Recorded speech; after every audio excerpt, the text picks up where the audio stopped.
Welcome to the CEO Launch Podcast. We are a dynamic mother-daughter duo bringing you personality, insights, and practical advice from two different generations of entrepreneurship. We aren't just mother and daughter. We are also best friends and business partners. I've watched my mom help thousands of entrepreneurs start the businesses of their dreams, including me. And now it's your turn. Hello, CEO Launch family. We wanted to check in before we got started with today's episode and say thank you. Thank you for all of your support thus far. We are on episode 9. 9 episodes in 9 weeks. You all have continuously checked in, downloaded, listened, subscribed, joined our community, followed us on Instagram, Facebook, all of those wonderful things. And we just want to say thank you for your continued support and that we have some exciting things in store for you. We also want to say thank you to our international listeners. We have listeners in Australia, in Spain, in Italy, France, Canada, all of those places. Like, you guys are incredible, and thank you for believing in us and our mission.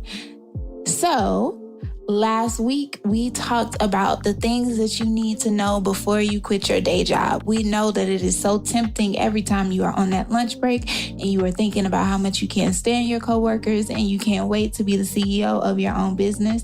But we hope that we gave you some helpful tips in making a plan before you send in that 2 weeks notice. This week, we wanted to talk about how it takes a village to build a business.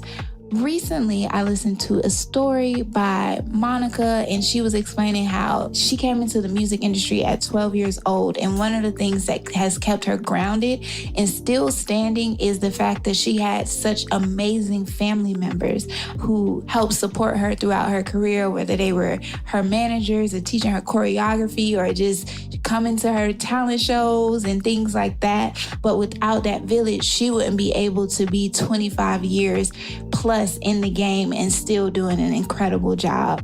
And I think that that's really important to make sure that you have those people in place. You know, you have the villages in place. A lot of times when I've been teaching, I usually tell people that it's really important that you have your squad in place. And a part of your squad is your village. And many times that's your family. So I even think back to when it was just you and I, and you've always been on my squad. Yeah, I have. You have always been on my squad. I can remember when you were a little girl and you used to, all of your friends would go on vacations and trips during spring break. And because it was tax season, you did not go on trips for a spring break. Yeah. And your friends used to ask you, I remember you were probably about 9 or 10 years old. And one of your friends asked you, does it make you sad that your mommy never takes you on spring break? Do you remember your answer? I told them, no, I don't get sad that I don't get to go on vacation on spring break because my birthday was very strategically placed after tax season, and mommy always has money after tax season. So everybody else, you know, they were taking their little spring break trips at the time that everybody was taking their spring break trips, but I was in the Bahamas at 8, you know, styling and profiling while they were in school. So I felt okay. Yeah. And so I think that that's a really important story because you were part of the team before. Like, you didn't really get asked if you wanted to be a part of the team. You were kind of drafted to be on the team. But I feel like even though you were not asked to be a part of the team, you were somewhat invited to be a part of the team. And it was always very clear. You knew at a very young age, you know, what I've always been preaching about, the short-term sacrifice yields the long-term gain. Right. And so even in your little 10-year-old mind, you knew, like, it's okay, I can't go to spring break or a trip on spring break in March, but my birthday is at the end of April, and at the end of April, my mom is going to have more money in April than she has in March, you know? And you said it, like, she always makes up for it. And so it's true. I wasn't able to do that because it was tax season, and that was busy season, busy time, money time. It was an important part of my business. And so I think that for you, being able to invite you to be a part of it and not forcing it on you, I think that helped to make you a very important part of my squad. Yeah, I definitely think, I always felt a part of the team. And because I felt a part of the team, I wanted you to succeed as much as you could. So if it meant like not taking certain trips or not eating certain food or, whatever the sacrifices were that we had to make, I feel like our partnership kind of bonded very early on at like 6 or 7 when you first started the business, because it was clear that this wasn't just for you, it was for us. And I believed in you as much as a normal kid would believe in their parent, but a lot more too, So it was just like, I saw you and you were like the superhero to me. And if I could help the superhero, then I was going to help the superhero. It wasn't no question about it. So. And then for you, like helping the superhero also helps you. And so that's the other part of it, is when you are building your businesses, right? And you have people in your life, you have to make sure that those people understand what their role is and just the importance of their role. Yeah. And it's so important, like what you just said, like know how important everybody's role is on your team. Everybody can't necessarily do everything, but creating this squad, this culture, this group of people that all give you different things and seeing the value in the things that they give you makes such a big difference on the return. And it becomes more organic and it becomes more out of love, And when you have those moments out of love, when you have those moments out of genuine support, it just yields better results all the time versus those moments where you're forced into situations. It's like Monica said in her story, it's like you have people who are family and then you have people that you're related to. And those are differences, but it's like family can be by blood and by choice. And those choices and the actions that you do, that's what makes you family. And I think when you think about your business, it's very similar. The people that are on your team, they can be employed or they can be by choice, people that just want to be there and support you. But you also have to support them throughout it. You can't burn your village out. That's not fair to them. And just always showing that appreciation makes a really big difference. Yeah. And I think it's really important. Like you just said something that really was key about family. You say that some family is by choice, some of it is just by blood or relation. And I feel like, and I've said this before, a lot of times people think that the relationship that you have with your family automatically should be stronger than the relationship you have with your friends. And I believe in family. I believe in having strong relationships with family. But I also know that the friends that you pick or the friends that you have, they're the people that you pick. The family is just the people you got. Yeah. And so you can nurture those relationships, and sometimes they're just as good as your friendships, but I don't think it's odd or I don't think it's anything wrong if your friendships are stronger than your relational ships. Right. Because your friends are the people you pick. Your friends are your friends because you guys have the same values or you have the same drives or you have the same interests. And so if you pick people that don't get along with you, then there's something wrong with you. Like nobody is going to do that. You're going to pick the pants that fits. Yeah. You're going to pick the friends that actually work in your business. And so I think that it's really important for us to be able to identify who's a part of that village, right? And I also think that it's important for us to not have unrealistic expectations of that village. Because I hear people say things all the time about, oh, my family doesn't support me in my business. And that may or may not be true. But then we have to really dive in and say, well, how do you define support? Exactly. And I think that definition for all of us may look different ways, but we also have to accept that. I think for both of our businesses, we do professional services, and everybody doesn't need the services that we provide. I'm not selling you toothbrushes. So if I was selling toothbrushes and my family decided that they wanted to get Colgate, I might feel away. I might feel a little slighted. I ain't gonna lie. I'm not gonna lie. I'm like, dang, I just told you, this is a black-owned toothbrush. You don't want the black-owned toothbrush. And it's the same toothbrush. Right, it's the same toothbrush. It's Colgate. The difference is you supporting me versus supporting Colgate. Does Colgate make toothbrushes? Yeah, actually? I think they do. Okay. If they don't, they're going to start after this. Yeah, you know what I mean.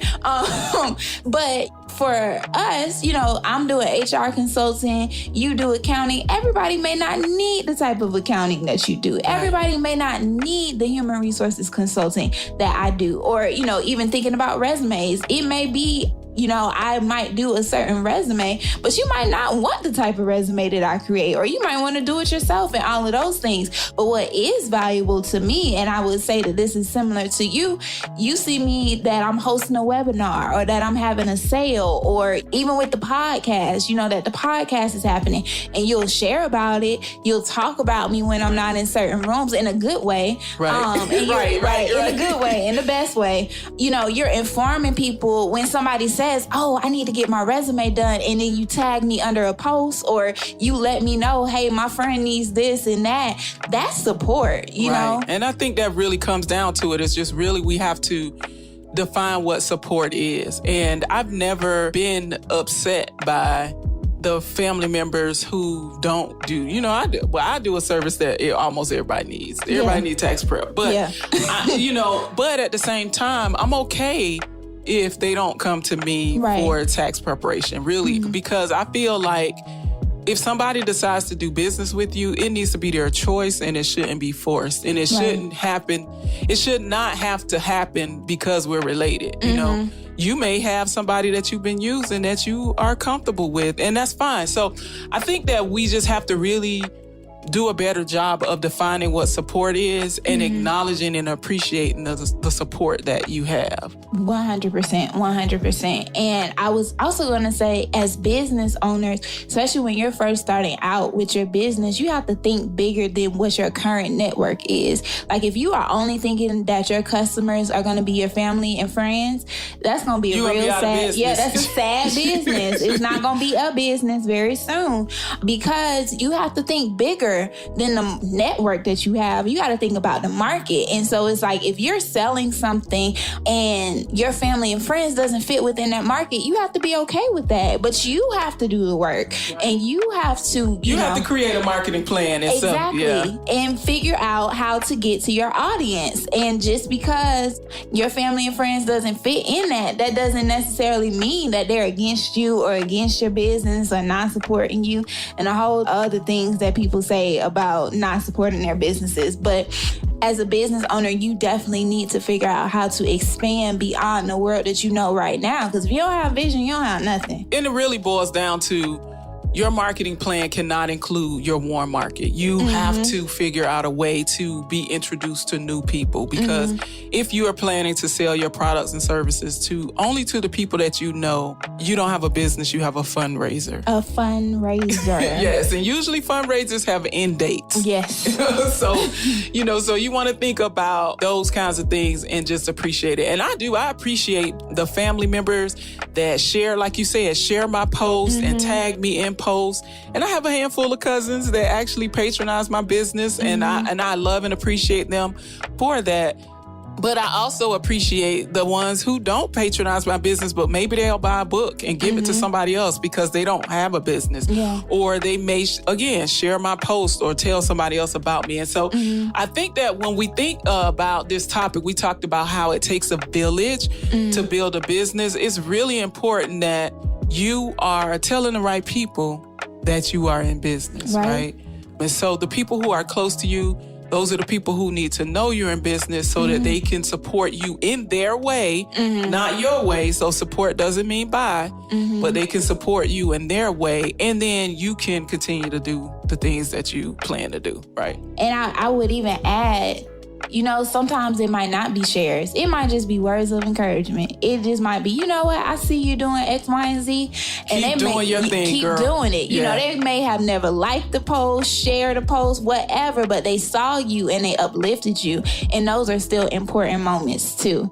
You don't want your business to be a secret. I know a lot of people say move in silence and all of that stuff. Listen, be loud with your business. Yes. Be loud, because you just never know who's watching you. And when you're consistent and when you're providing quality products or services or what have you, people will see you. And when it's the right time, they'll put you into places that you never would have thought that you would have been in. So just keep doing it. Yeah. With that said, I think we might have some takeaways. What you think? Yeah. So I think it's one of the takeaways that I think we could kind of hammer the nail all the way in is recognizing that support is not always patronage. It's not. So if they patronize your business, that's one thing, but supporting your business doesn't mean they have to buy from you. And celebrate the people that are there for you. Appreciate those people who are, in your village. What do you have? I think the biggest thing to think about when it comes to having a village is also being in a village. So it is that you get what you give. So if you're trash and you don't share nobody's stuff and you're not celebrating nobody, you can't put a congratulations, you don't double tap nothing. That's your ministry. That's probably going to be the same energy that you get when you decide that you want to sell jewelry or lashes or whatever else is the business that you're coming up with, because you're not being encouraging, you're not being warm, you're not being supportive in anybody else's circle, and then suddenly you want to sell to everybody and want to see all of the warmness of everyone else when you just been icicle cold. That just don't make a lot of sense. Yeah. So if you want friends, you have to be a friend. Yep, 100%. I mean, if you trash, everything around you gonna stink. So you just gotta act right. Yeah. So, hey, I hope you guys enjoyed this episode as much as we always have fun when we're recording these. Yeah. So hopefully you enjoyed this episode as much as we did and you got something out of it. We are looking forward to you continuing to listen to our podcast. I can't believe it. Yes, this is week 9. We are so I'm getting on Kenya's nerves because I am feverishly watching the stats. And every day I'm updating her we got 600 downloads. Yeah. I'm like, okay. Then she'd be like, we got 601. I'm just like, all right, Mom. No, but seriously, we are so, so, so happy that you all are a part of our village and that you all have continuously supported us throughout this process, that you have been leaving reviews, sharing, commenting on our posts on social media. Just all of that. Yeah, so just, if you guys are getting anything from these episodes, please let us know. Tag us on social media or whatever, just to let us know that we're resonating with you and we're not just over here having fun by ourselves. Right. So meet us here next week as we are going to talk about recovering from mistakes. And it's gonna get vulnerable. Yeah.